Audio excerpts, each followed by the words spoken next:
All right, so questions for 717 from the last couple of weeks. First of all, someone had asked about why at 717 we don't have an altar call. And the answer to that is that, first of all, is for the people can come and pray at the front of the church anytime they wish.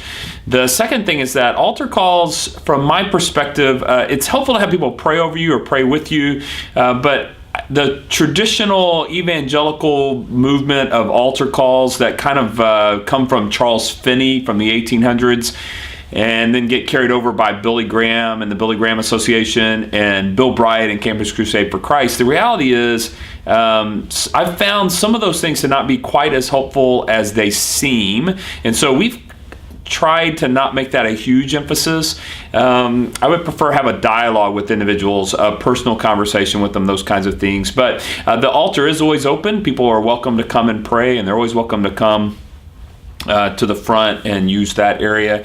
And they're always welcome to come talk to me. That's why I greet people on the way out. I'm always available to talk with anybody at any time that they would like to talk. But the kind of emotional end of a service, just the right music and mood setting approach to see what kind of response you get there. I've been hesitant about that because I've just seen from my study of church history some negative applications to that. So I don't deny that I shy away from it a bit just because of what I've seen in church history and my own study of Bill Bright and Campus Crusade for Christ and some of the things they do really well and some of the things that have turned out actually not as positive. And so that's why we're cautious about it a little bit, or I'm cautious about it a little bit. It's not a bad thing. It's just something I'm cautious about. So that's a really fair question, a good question. And so, but if you are inclined to just desire to come pray or come to the front and pray, you're always welcome to do that. There's a area at the front with the steps where people can come and pray, and people do on occasion. The second question comes from 2 Kings chapter 5, where Naaman asked Elisha for permission to bow down before the Syrian or the Aramean gods.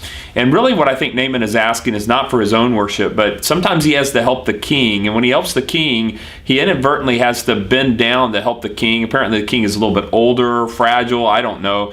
But when he goes to help the king, he's essentially bowing down with the king. And what he seems to be saying to Elisha is, look, this isn't my worship of this foreign god or this false god. I now know there's only one true God, but what do? It's my job as the general to help the king get up and down before this false idol, and if I help him down, I'm essentially going to be bending a knee before this idol, which I don't believe in anymore. And Elisha's like, no, do your job. It's fine. Do your job. The heart is the issue here. If you're helping the king up and down, then you're fulfilling your job there. But you know, as long as you personally aren't worshiping, that's a different thing. And so I think that's what Naaman's asking for. Is it okay to help his job to help this king get up and down before the false idol?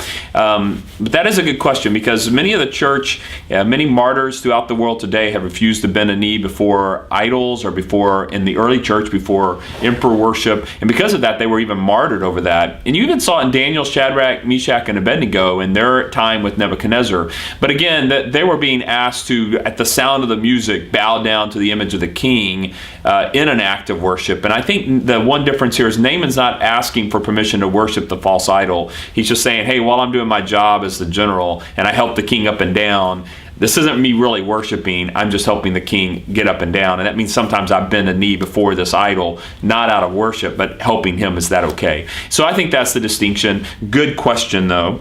And so anyway, so those are the questions from this last couple of weeks, and we will see you guys at 717.